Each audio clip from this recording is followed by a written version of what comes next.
பாலசுப்பிரமணியர் அருளால் ஆன்மீக அன்பர்கள், நேயர்கள், ஜோதிட ஆர்வலர்கள் அனைவருக்கும் அன்பான வணக்கங்கள். நான் உங்கள் ஜோதிடர் ஸ்ரீ குரு சுந்தரவடிவேல்.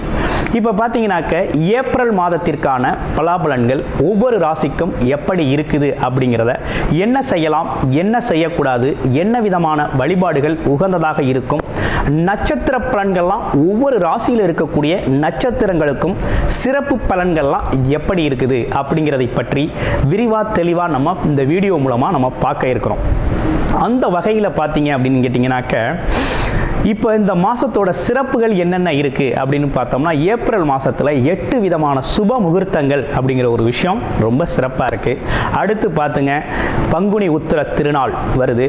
அடுத்து பாருங்கள், தமிழ் புத்தாண்டு, அடுத்து அட்சய திதியை, அடுத்து குரு பூஜை, பெரிய வியாழன் அப்படின்னு சொல்லி பல்வேறு விதமான நிகழ்வுகள் அப்படிங்கிறது இந்த மாதத்தில் நிறையவே இருக்குது. அதையும் தாண்டி வாஸ்து நாள் அப்படிங்கிறதும் இந்த மாதத்தில் இருக்குது. அப்போ இப்படிப்பட்ட சிறப்பு மிக்க இந்த மாதத்தில் உங்களுடைய ராசிக்கு இந்த கிரக பயிற்சிகள், கிரக மாற்றங்களால் என்னென்ன மாற்றங்களை நீங்கள் செஞ்சுக்கலாம், என்ன விதமான முயற்சிகள் கை கொடுக்கும் அப்படிங்கிறதை பற்றி விரிவாக தெளிவாக ஒவ்வொரு ராசிக்கும் மிக அழகாக பார்க்க இருக்கிறோம்.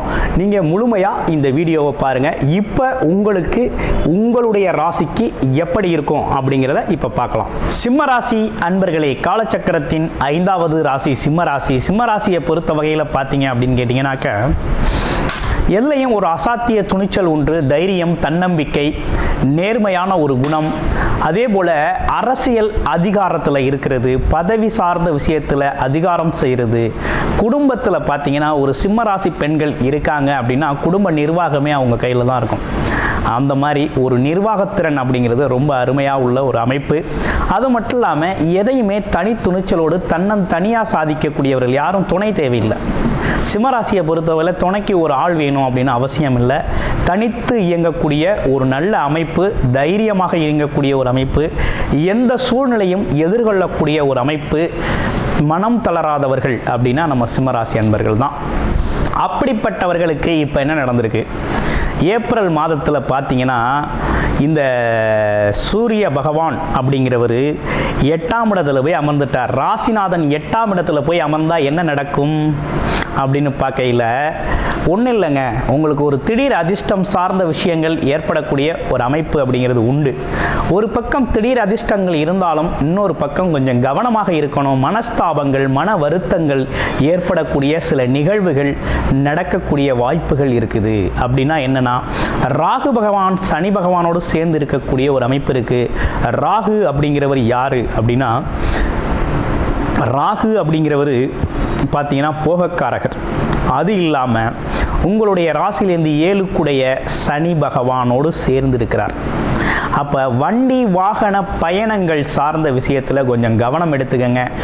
நண்பர்களோட பயணம் செய்கிறதுல கொஞ்சம் கவனம் எடுத்துருங்க. தொழில் பார்ட்னர்ஷிப் அமைப்புகளில் கொஞ்சம் கவனம் எடுத்துக்கங்க. கணவன் மனைவி ஒற்றுமையில் கொஞ்சம் நிதானமாக செயல்படுங்க. நண்பர்களோடு சேர்ந்து கொஞ்சம் நிதானமாக இருங்க. வார்த்தை ஜாலங்களில் சிக்கிக்காதீங்க. இந்த காலகட்டத்தில் தான் உங்களுக்கு ஏமாற்றமான சில விஷயங்களை செய்கிறதுக்கு எல்லாரும் தேடி வரக்கூடிய காலகட்டமாக இருக்குது. எப்படி அப்படின்னு பார்த்தோம்னா, இப்போ தான் நீங்கள் 1 லட்ச ரூபா கொடுத்தா 2 லட்ச ரூபா கிடைக்கும். அதில் முதலீடு பண்ணுங்கள், இதில் முதலீடு பண்ணுங்கள், இந்த முதலீடு ஏறும், ஷேர் மார்க்கெட்டில் இது வேல்யூ அதிகரிக்கும். அதே போல் இப்போ இந்த இடத்த வாங்கி போட்டால் கிட்டத்தட்ட பெரிய லெவலில் நீங்கள் இன்னும் ஒரு 2 வருஷத்தில் நீங்கள் பெரிய லெவலில் பணம் எடுக்கலாம் அப்படின்னு எதெல்லாம் உங்களை ஏமாற்றக்கூடிய, பெரிய லெவலில் ஏமாற்றத்தை சந்திக்கக்கூடிய அமைப்புகள் இருக்குதோ அதெல்லாம் இந்த காலகட்டத்தில் கதவை தட்டும். அது நண்பர்கள் மூலமாக, உறவுகள் மூலமாக வரும். அதனால் ஒரு முறைக்கு 2 முறை ஆலோசனை செஞ்சு, கூட்டு தொழிலாக இருந்தாலும் சரி, சுய தொழிலாக இருந்தாலும் சரி, முதலீட்டு முறையில் எதுலையும் நீங்கள் பண்ணணும். 2வது வருமானம், 3வது வருமானம்னு பல்வேறு விதமான வருமானங்களுக்கு வழி செய்யணும் அப்படின்னாலும் கவனம் எடுத்துக்கங்க. ஆலோசனை செஞ்சு ஆலோசனை அடிப்படையில் நல்ல தீர்வு எடுத்த பிறகு நீங்கள் இறங்கலாம். உங்களுடைய பிறப்பு ஜாதகத்தில் என்ன தசாபுத்தி அமைப்பு இருக்குது உங்களுக்கு லக்கணம் அடிப்படையில் என்ன சாதகமாக இருக்கா பாதகமாக இருக்கா அப்படிங்கிறத பார்த்துட்டு நீங்கள் முழுமையாக இறங்கலாம். ஏன்னா சிம்ம ராசி அன்பர்களை பொறுத்த வகையில் நமக்கு நிறைய ஜாதகங்களை அனுப்பியிருக்கீங்க. அந்த வகையில் உங்களோட ஜாதகத்தை பார்த்த வரையில் என்னென்னு கேட்டிங்கனாக்க கண்டகச்சனி பாதிப்பால் ரொம்ப அதிகமாக குடும்ப உறவுகளில் பாதிக்கப்பட்டிருக்கீங்க. கணவன் மனைவி ஒற்றுமை குறைபாடு, நண்பர்கள்லாம் கொஞ்சம் கையை விட்டு விலகி போனது, அதே போல் பணம் சம்பந்தப்பட்ட சின்ன சின்ன பிரச்சனைகள், ஆமாம் எதிர்பார்த்த அடிப்படை தேவைகளை நிறைவேற்றுறதுல ஒரு சிக்கல், பதவி சார்ந்து இருக்கவங்களுக்கெல்லாம் கொஞ்சம் பதவியில் இருக்கக்கூடிய நெருக்கடிகள், இதெல்லாம் நம்ம நிறைய பார்த்துருக்கோம். அதெல்லாம் ஒரு மாற்றம் இருக்குமா அப்படின்னா இந்த மாதத்தில் அதெல்லாம் கொஞ்சம் எதிர்பார்க்க முடியாது. என்ன எதிர்பார்க்கலாம் அப்படின்னா உங்களுக்கு சனியோட பார்வை கண்டகச்சனி பார்வை விலகிருச்சு. அப்போ என்னன்னா அடிப்படையில் நீங்கள் இந்த கண்டகச்சனி பார்வை விலகிருச்சு. ஆனால் என்னன்னா அஷ்டமச்சனி பாதிப்பு அப்படிங்கிறது ஆரம்பிச்சிருச்சு. அப்போ உடல் நிலையில் மனநிலையில் கொஞ்சம் கவனம் எடுத்துக்கணும். அதுலேயும் இந்த நட்சத்திரம் சொல்லக்கூடிய மகம் பூரம் உத்திரம் அப்படின்னு சொல்லக்கூடிய மகம் நட்சத்திரக்காரர்கள் கொஞ்சம் கவனமாக இருங்க. அடுத்து பூரம் நட்சத்திரக்காரர்கள் பிற்பகுதியில், அடுத்து உத்திரம் நட்சத்திரக்காரர்கள் எல்லாருமே கொஞ்சம் கவனமாக இருக்க வேண்டிய காலகட்டமாக இருக்குது. இந்த காலகட்டத்தில் உத்திரம் நட்சத்திரம் கொஞ்சம் கூடுதல் பாதிப்பையும், பூர நட்சத்திரம் அதே நேரத்தில் மகம் நட்சத்திரத்தை விட பூர நட்சத்திரம் அப்படிங்கிறது கொஞ்சம் அலைச்சல் திருச்சல் மன உளைச்சல் சார்ந்த விஷயங்களுக்கு ஆட்படக்கூடிய சூழ்நிலைகள் இருக்குது. அதனால் கொஞ்சம் கவனம் எடுத்துக்கங்க. ஆமாம், மனஸ்தாபங்கள் கொஞ்சம் வரக்கூடிய, அதே போல் படித்து பார்க்காத பேப்பர்கள்லாம் கையெழுத்து போடாதீங்க. யாருக்கும் உத்தரவாதம் கொடுக்காதீங்க. அதை செஞ்சு தரேன் இதை செஞ்சு தரேன், பணம் சார்ந்த விஷயத்திலே பொருள் சார்ந்த விஷயத்திலே உத்தரவாதம் கொடுக்கக்கூடிய அவசியம் இந்த காலகட்டத்தில் இல்லை. அப்போ இதெல்லாம் ஒரு பக்கம் இருக்க, வேலை தொழில் நல்லா இருக்குமா, வருமானம் நல்லா இருக்குமா அப்படின்னு அடுத்த கட்டத்தை பார்த்தா வருமானம் சார்ந்த விஷயத்தில் ஒன்றும் பெரிய குறை இல்லைங்க. ஏன்னா வருமானத்துக்குடைய அதிபதி அப்படிங்கிறவர் பார்த்தீங்கன்னா ஒரு நல்ல நிலையில் தான் இருக்கிறாரு. அது மட்டும் இல்லாமல் கேது வேறு 2ஆம் இடத்துல குடும்பஸ்தானத்தில் தனஸ்தானத்தில் இருக்கிறதும், அடுத்து உங்கள் ராசிக்கே அவர் பயணம் செஞ்சு வரக்கூடிய அமைப்பு அப்படிங்கிறதுனால கொஞ்சம் எல்லாத்துலேயும் விட்டு கொடுத்து போகணும். அவசரப்பட்டு கோபப்படுறதோ அல்லது பேச்சுக்களில் கடுமையை கையாளுறதோ தேவையில்லாத ஒரு விஷயமா இருக்குது. ஓகே, எப்படி பார்த்தாலும் கொஞ்சம் கவனம் அப்படிங்கிறது அவசியம் இருக்குது. வருமானத்தில் ஒன்றும் பெரிய குறை இருக்காதுங்க. கொஞ்சம் பற்றாக்குறை வருமானம்னாலும் உங்களோட அடிப்படை தேவைகளை நிறைவேற்றும் விதமாக நல்லபடியாக நல்ல வருமானம் வரும். சில அதிர்ஷ்டம் அப்படிங்கிறது உங்களோட பிறப்பு ஜாதகத்தில் இருக்குன்னா திடீர்னு அந்த யோகா அமைப்புகள் இப்போ செயல்படக்கூடிய அமைப்பு அப்படிங்கிறது உண்டு. அடுத்து பாருங்க, வேற என்ன தொழிலெலாம் எப்படி இருக்க போகுது அப்படின்னு பார்க்கையில் தொழில் அதிபதி இப்போ என்ன பண்ணிட்டாரு அப்படின்னா தொழில் அதிபதியும் போயிட்டு 8ஆம் இடத்துல போய் உச்ச பலத்தில் இருக்கிறார். என்னன்னா திடீர் அதிர்ஷ்டகரமாக ஏதாவது தொழில் வாய்ப்புகள் அமையும். இந்த கான்ட்ராக்ட் ஒர்க் பண்ணுறவங்க, கவர்மெண்ட் ஜாப்பில் இருக்கவங்களுக்கு திடீர்னு இடமாற்றம் ஏற்படுறது, எதிர்பார்த்த இடத்துக்கு போகிறது, டிரான்ஸ்ஃபரு.